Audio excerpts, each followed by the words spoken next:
Welcome everyone to this lesson, and in this lesson I'll be telling you about how to insert charts. So let's get started. So first, to insert a chart, we'll go to the insert menu and then chart.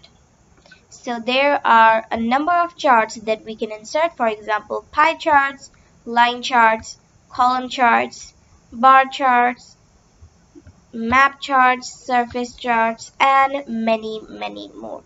So first, I'll just insert a simple column chart.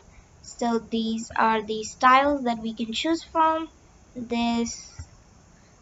So I'm really liking this one, so I'll just pick that and hit OK.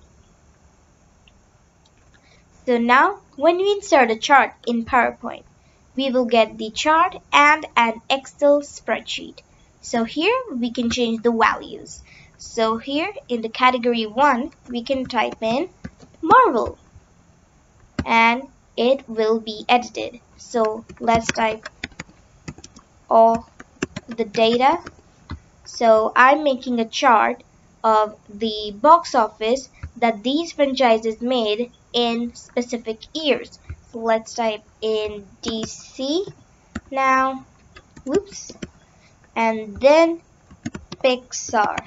Amazing. And in series 1, 2, and 3 we can type in the years. So 2008, 2009, and 2010.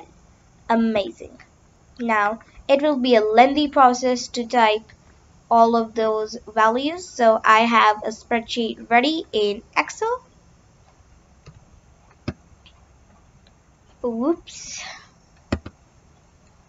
So here we can just copy this data and go to PowerPoint and select all of this and just paste the data. So here you can see it automatically edited the charts.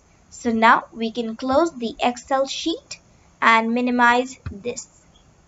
So this was it for this lesson, and in the next lesson I'll be telling you how to edit charts. So I'll meet you there.